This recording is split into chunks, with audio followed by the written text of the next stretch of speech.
ॐ भद्रं कर्णेभिः शृणुयाम देवाः भद्रं पश्येमाक्षभिर्यजत्राः स्थिरैरङ्गैस्तुष्टवागुंसस्तनूभिर्वशेम देवहितं यदायुः।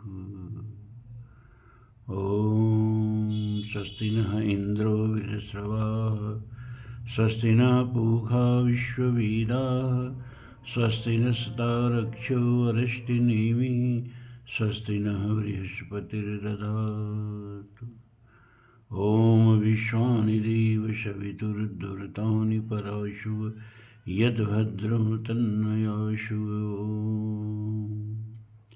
धर्म प्राण सत्संग प्रेमी सज्जनों, अभी तक आपने कथा सुनी कि कैसे गरुड़ स्वर्गलोक से अमृत का कलश ले आकर के और अपनी माता को दासत्व से मुक्ति दिलाते हैं।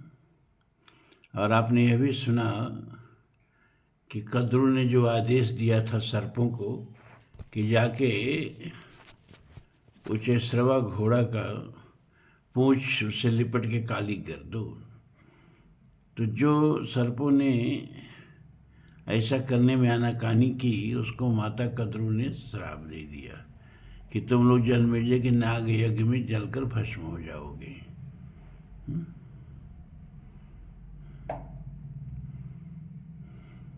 यहाँ तक की कथा हो चुकी है। अब उन्हीं सर्पों में कद्रु के एक पुत्र थे शेषनाग।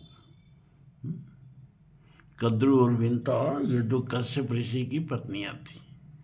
एक से गरुड़ और अरुण पैदा हुए विंता से, और कद्रु से सर्पों की उत्पत्ति हुई।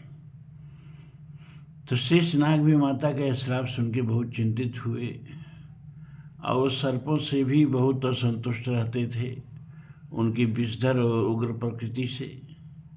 तो शेषनाग ने सर्पों का साथ छोड़ करके बड़ी तपस्या की, जा करके कठिन तपस्या, वाय पीकर तपस्या, और यहाँ तक कि उनका सब मांस सूख गया, केवल चमड़ी और हड्डी रह गई।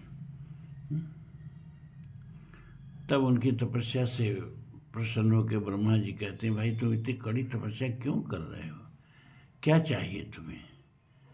तो उन्होंने कहा कि मैं सर्पों के स्वभाव से बहुत खिन्न हूँ, और माता कद्रु ने भी कहा है कि जन्मेजय की नाग यज्ञ में तुम लोग जल के भस्म हो जाओगे, तो मैं माता के श्राप से भी विमुक्ति चाहता हूँ। ब्रह्मा जी ने कहा ठीक है, लेकिन तुमको मैं एक दायित्व सौंप रहा हूँ। अब ये पृथ्वी जो है बड़ी चंचला है, हिलती डुलती रहती है। तुम पृथ्वी में प्रवेश करो और इसको धारण करो, इसको हिलने डुलने से रोक दो, इसको अचला बना दो। तो शेषनाग ने सहर्ष ब्रह्मा जी के ये अनुमति आदेश को स्वीकार किया और एक बीवर से पृथ्वी के भीतर प्रवेश करके पृथ्वी को अचल रूप से धारण कर लिया है। इस तरह सर्पों की जाति से शेषनाग जी अलग हो गए।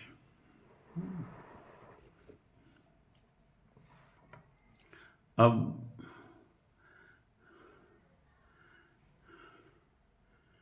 सर्प बचे तो कैसे बचे? माता के श्राप से सर्पों को बड़ी चिंता हुई, बचा जाए तो कैसे बचा जाए? तो एक जरत्कारो नाम के ऋषि थे। सर्पों को बताया गया कि जरत्कारो नाम के ऋषि से जो पुत्र उत्पन्न होगा आस्तिक नाम का, और वह आस्तिक जो है वो जन्मेजय के यज्ञ में जाकर के सर्पों को जलने से बचाएगा, लेकिन जो दुष्ट स्वभाव के सर्प हैं वो नहीं बच पाएंगे, वो तो पहले ही जल जाएंगे। लेकिन ये जरत्कारो जो हैं वो आजीवन संन्यास ग्रहण कर लिए, तो बड़ा मुश्किल है उनका विवाह करना। अगर किसी तरह विवाह को तैयार हो जाएं तो उनसे जो पुत्र पैदा होंगे वह पुत्र जो है सर्पों को भस्म होने से बचा सकते हैं। तो जरत्कारु जो थे बड़े सन्यासी, ब्रह्मचारी, तपस्वी ऋषि थे और बचपन से ही तप करने निकल गए। उनका अब संसार में मन नहीं लगता था। उनके कोई भाई बहन नहीं थे, अपने पिता के अकेले संतान थे। माता पिता की मृत्यु हो गई, लेकिन जरत्कारु घर नहीं लौटे। वो तपस्या में मग्न रहे। तो घूमते घूमते और वन वन भटकते भटकते प्रभु की ऐसी कृपा या माया कहें कि उनको दिखाई दिया एक बहुत बड़ा खाई, बहुत बड़ा कूप, और उस कूप में खस की झाड़ियाँ लटकी हुई थी और उन झाड़ियों से उल्टे पाँव, मतलब सर नीचे और पैर ऊपर करके बहुत से लोग लेटे हुए थे, लटके हुए थे, और वो खस की झाड़ियों के जड़ को जो है चूहे काट रहे थे। चूहा कुतर रहा था। जब जरत्कारु ने भयानक दृश्य देखा तो कहा कि अरे आप लोग कौन हैं और इस तरह से खस के झाड़ी से क्यों पैर फंसा के और अंधे अवधे मुँह लेटे हुए हैं, और जिस खस की जड़ से आप लोग लेटे हुए हैं उसकी जड़ को चूहा कुतर रहा है। थोड़ी देर में ये जड़ टूट जाएगी और आप लोग कुएं में औंधे मुँह गिर जाएंगे। ये क्या कर रहे हैं आप लोग? अपने आप को इस तरह का दंड क्यों दे रहे हैं? तो उन औंधे मुँह लटके हुए लोगों की आंखों में आंसू आ गए और उन्होंने कहा, भाई हम लोग पितर हैं। एक जरत्कारु नाम का हम लोगों के खानदान में वंश उत्पन्न हुआ है, लेकिन वो शादी विवाह नहीं कर रहा है, तो हम लोगों का जो वंश है वहीं से समाप्त हो जाएगा। तो हम लोगों को पितृ को जो तर्पण मिलता है उसी के सहारे हम लोग जीते हैं, वो तर्पण मिलना बंद हो जाएगा। तो हम लोग पहले ही पितृलोक से नीचे ढकेल दिए गए हैं कि जाओ, अब तो तुम लोगों का कोई वंशज है नहीं। ये जरत्कारु जो है विवाह करेगा नहीं, वो तो सन्यासी हो गया है, तो आप लोग अब पितृलोक में रहने के अधिकारी नहीं हैं। अब थोड़ी ही देर में आप लोग जो है इस पितृलोक से अवधे मुँह नीचे के लोकों में गिर जाओगे। तो हम लोग अवधे मुँह लटके हुए हैं, और ये जिसको आप चूहा समझ रहे हैं ना, ये चूहा नहीं है, ये काल है। और ये वंश परंपरा की जड़ें हैं जो खस हमको देख रहे हो, खस की झाड़ी जड़, ये खस की जड़ें कुछ नहीं है, हमारी वंश परंपरा की जड़ें हैं जिसको यह काल कुतर रहा है। और थोड़ी देर में हम लोग अब इस औधे मुँह अधम लोगों में गिरने वाले हैं। ए भाई तुम कौन हो, अपना परिचय दो, और कहीं अगर जरत्कारु मिले तो बता देना कि तुम्हारे पूर्वज किस कष्ट में पड़ने वाले हैं, किस संकट में पड़े हुए हैं। तुमको उनका उद्धार करना चाहिए।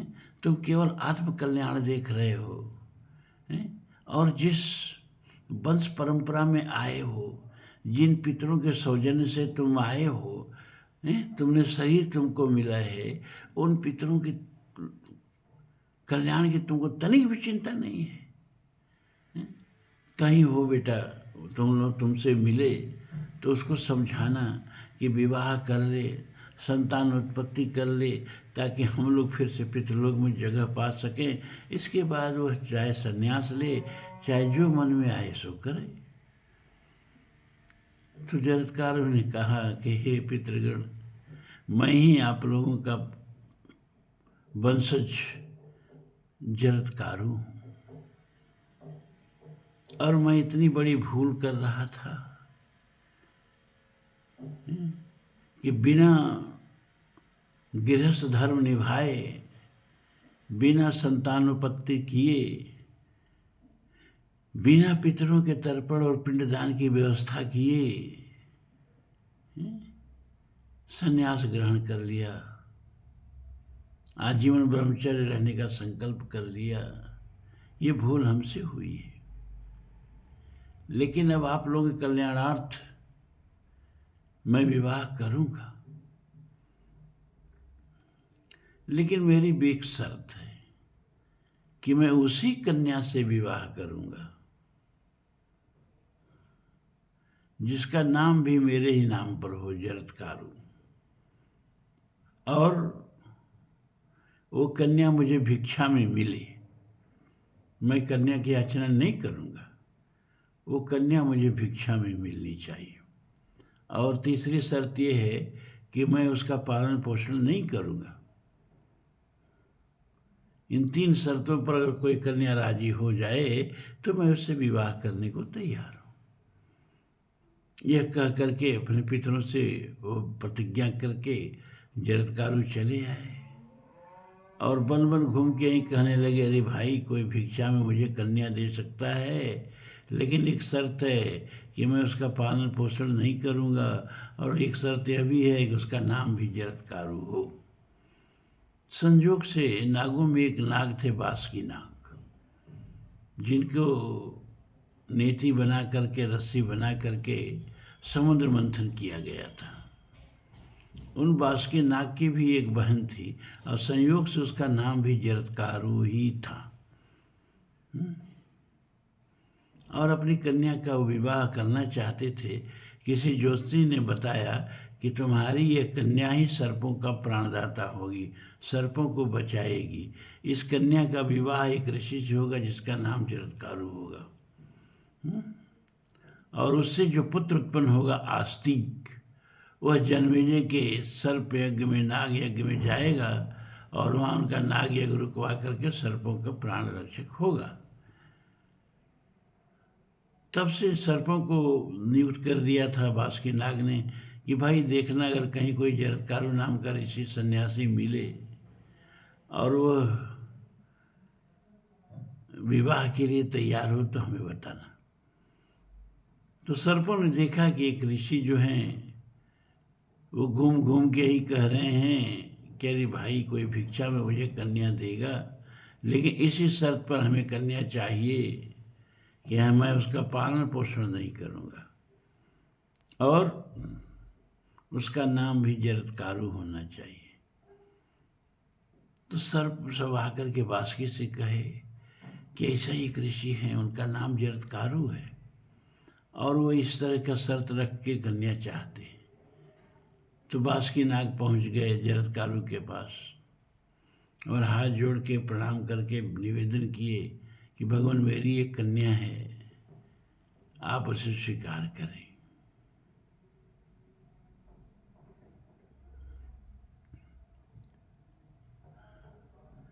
जरत्कारु ने कहा, उस कन्या का नाम क्या है? कहा, उस कन्या का नाम भी जरत्कारु ही है। तो जरत्कारु ने अपने सारा शर्त बता दिया कि देखो भैया, हम गृहस्थ धर्म नहीं अपनाएंगे, हम कमा उमा कर उसका पेट नहीं भरेंगे, हमको संतानोत्पत्ति करनी है, इसीलिए विवाह करना है। हमारा मन संन्यास में लगा हुआ है, लेकिन पितरों के उद्धार के लिए बिना पुत्रम गतिर्नास्ति, चाहे वेद कहता है प्रजातंतु माँ व्यवच्छेदसी, आपको बिना पुत्र उत्पन्न किए संन्यास का अधिकार ही नहीं है। ये हमारी वैदिक परंपरा है। इसीलिए मैं विवाह करना चाहता हूँ। अगर तुमको शर्त मंजूर है तो मैं विवाह करने को तैयार हूँ। जरत्कारु ने शर्त स्वीकार कर ली और इसके बाद उनको घर ले आए और उनका अर्घ्यपात्र से पूजन करके और कन्या उनको समर्पित कर दिया। और वो जरत्कारु ऋषि जो थे वो बासुकी नाग के शानदार महल में ही रहने लगे, जिसे वो घर जमाई कहते हैं। घर जमाई बन के रहने लगे और पति पत्नी में बड़ा प्रेम भी था। लेकिन एक दिन क्या हुआ कि जरत्कारु के गोद में जरत्कारु शीश रख के सो गए और उधर सूरज अस्ताचल को पहुंच गए। सूरज ढलने ही वाले थे तो जरत्कारु के पत्नी जरत्कारु ने सोचा कि सूरज ढल जाएगा और ये संध्या नहीं करेंगे तो इनका धर्म नष्ट हो जाएगा। ये जैसे मुसलमान हैं ना, 5 जून के नमाजी होते हैं, और उनका अगर 1 जून का नमाज छूट जाए तो जैसे छटपटा जाते हैं, वैसे ही हमारे यहाँ गृहस्थ लोग जो है ना 3 जून के अग्निहोत्री होते थे, 3 संध्याओं के अग्निहोत्री होते थे।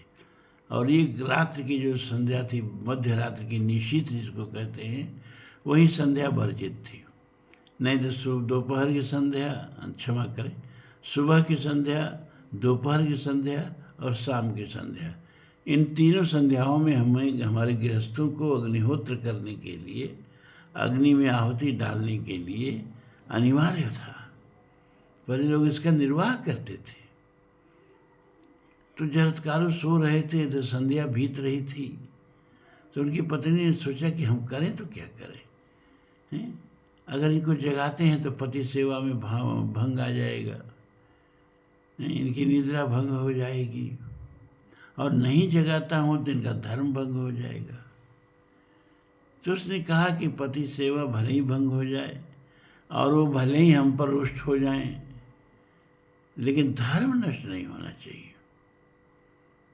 तो उन्होंने जरत्कारु को कहा, प्राणनाथ, सूर्य जो है अस्ताचल को जाने वाले हैं, संध्या होने वाली है, आप उठें और सायंकाल का अग्निहोत्र कर लें, नहीं तो आपका धर्म नष्ट हो जाएगा।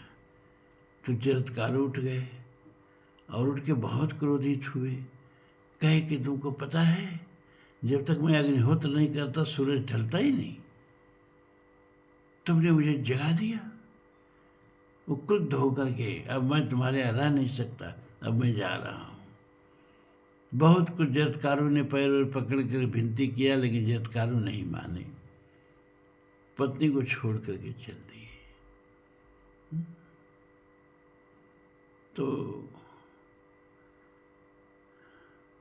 बासुकी नाग ने जब सुना तो उनको बड़ा कष्ट हुआ। वो आए अपनी बहन के पास, अरे क्षमा करे, पुत्री के पास, और पूछा कि भाई तुमको गर्व है कि नहीं है? हालांकि मुझे प्रश्न नहीं करना चाहिए, लेकिन विवश होकर करना पड़ रहा है ना, ये गर्व है कि नहीं है? क्योंकि इसी के लिए तो हमने उनसे विवाह किया था, क्योंकि उससे आने वाली संतान में ही पूरे सर्प जात का कल्याण है। और ये जान के उनको अच्छा लगा कि उनकी पुत्री गर्भवती है, और समय पा करके आस्तिक नाम के उनके पुत्र उत्पन्न हुए। इधर इस समय परीक्षित का शासन काल चल रहा था, परीक्षित का राज्य चल रहा था, और परीक्षित बड़े ही शिकार के प्रेमी थे। ज़्यादातर शिकार करने चला जाया करते थे मंत्रियों को राजपाट सौंप करके। तो एक दिन शिकार करने गए और उनके बाण से एक हिरण घायल हो गया, लेकिन वो रुका नहीं, भागा, और हिरण का पीछा करते करते ये भी घने जंगल में गए और भटक गए, और हिरण कहीं मिल नहीं रहा था। तो उन्होंने देखा कि एक स्फटिक शिला पर एक ऋषि जो है तपस्या कर रहे हैं। तो उन्होंने उस ऋषि से पूछना चाहा कि अरे भाई, तुमने इधर किसी हिरण को भटकते हुए देखा है? लेकिन ऋषि का मौन व्रत था, ऋषि कुछ बोले नहीं। तो इनको बड़ा क्रोध आया कि मैं राजा हूँ और मैं इससे पूछ रहा हूँ, ये बकुल ध्यान लगा के बैठा है, कुछ बोल ही नहीं रहा है। तो पास ही एक मरा हुआ सर्प पड़ा था, तो उन्होंने धनुष के नोक से उस सर्प को उठाया और ऋषि के गले में लपेट दिया, और लपेट करके चले आए। वो ऋषि का नाम था शमीक, और उनका बड़ा एक तेजस्वी पुत्र था श्रृंगी। वो बच्चों के साथ खेल रहा था। किसी बच्चे ने दौड़ के कहा कि अरे तुम्हारे पिताजी के गले में वो राजा परीक्षित जो हैं सर्प लपेट दिए हैं, मरा हुआ सर्प लपेट दिए हैं। तो श्रृंगी दौड़ा हुआ आया और उसको यह दृश्य देख करके बड़ा क्रोध हुआ। उसने हाथ में जल लेकर के राजा को श्राप दिया कि यही सर्प आज से 7वें दिन तुमको डसेगा, तुम्हारे मृत्यु का कारण बनेगा, तुमको भस्म कर देगा। जब शमीक ऋषि का मौन भंग हुआ और उनको ये सारी बातों का पता चला, तो अपने पुत्र को बहुत डांटे, अरे तुमने राजा को श्राप दे दिया, नहीं? और तुरंत एक शिष्य को दौड़ाए राजा के पास कि जाओ उनसे कह दो कि अपनी सुरक्षा का प्रबंध करें और अपने सदगति का भी प्रबंध करें, क्योंकि आज के 7वें दिन तक्षक उनको डसेगा और उनकी मृत्यु हो जाएगी। यह मेरे लड़के ने उनको श्राप दे दिया है। तो एक शिष्य गया राजा परीक्षित के पास और जाकर के सब कुछ बताया। राजा परीक्षित को अपनी किए पर पछतावा तो हो ही रहा था। उस समय भूख प्यास से वो व्याकुल थे, हिरण को ढूंढ रहे थे और भूख प्यास के व्याकुलपना में उन्होंने यह कृत्य कर दिया था। लेकिन अब उस पर पछता भी रहे थे और इसी से क्षमा प्रार्थना करने की बात सोच ही रहे थे कि ऋषि के साप का पता चल गया। तो राजा ने अपने महल को चारों तरफ से सैनिकों से घेरा डाल करके और महल के सबसे ऊंचे तल्ले पर बैठ गए अपनी सुरक्षा का प्रबंध करके। और इधर 7वें दिन तक्षक उनको डसने के लिए चला। तो रास्ते में उनको एक ब्राह्मण मिला, वो भी चल रहा था। दोनों को आपस में बातचीत शुरू हुई। तो तक्षक ने कहा, ब्राह्मण देवता आप कहाँ जा रहे हैं?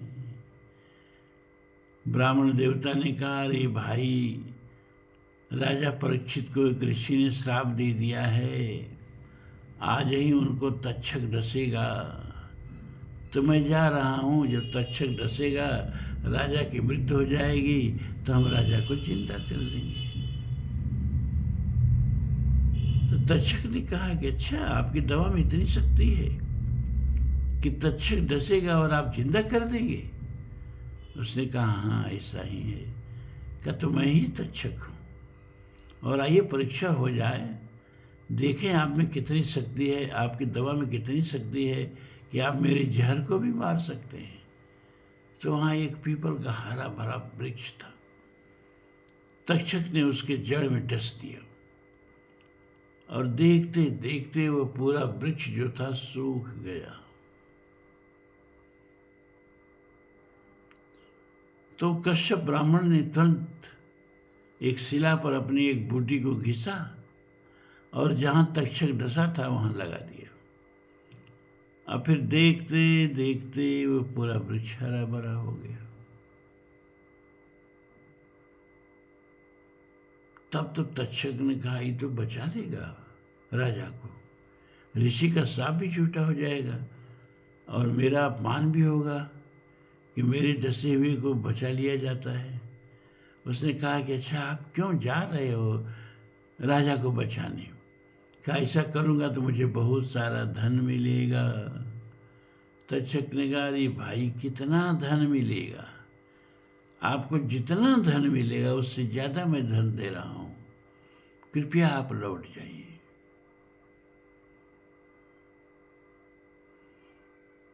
तो उस ब्राह्मण ने कहा, भैया मैं धन के लिए ही जा रहा था, अगर तुम ही धन दे दो तो मुझे क्या ज़रूरत है? राजा ने तो कोई मुझे बुलाया नहीं है, मैं यहीं से लौट जाता हूँ। तो तक्षक ने उस ब्राह्मण को ढेर सारा धन दे करके लौटा दिया। और उसके बाद आकर के वह राजा परीक्षित को डसता है और राजा परीक्षित की मृत्यु हो जाती है। ये कथा जब जन्मेजय जी राजगद्दी पर बैठे और जब ये कथा उनको बताई गई तो उनको सर्पों पर बड़ा क्रोध आया और उन्होंने कहा मैं सर्प यज्ञ करूँगा और सभी सर्पों को जला के राख कर दूंगा। तो जन्मेजय ने सर्प यज्ञ का प्लान बनाया। वो जो श्राप था ना कद्रु का, अब वह श्राप अपना पूरा होने की स्थिति में आ गया। तो जन्मेजय का सर्प योग कैसे होता है?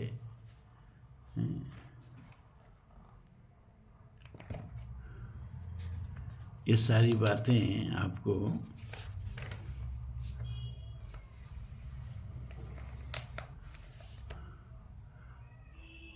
परसों की कथा में सुनाई जाएगी, क्योंकि कल तो ब्रह्म विद्या का सत्र है, मुंडकोपनिषद। आज इतना ही। मैं तो आज वीडियो बनाने ही वाला नहीं था, लेकिन फिर भी मन में कहा कि नहीं, आलस अच्छी बात नहीं है।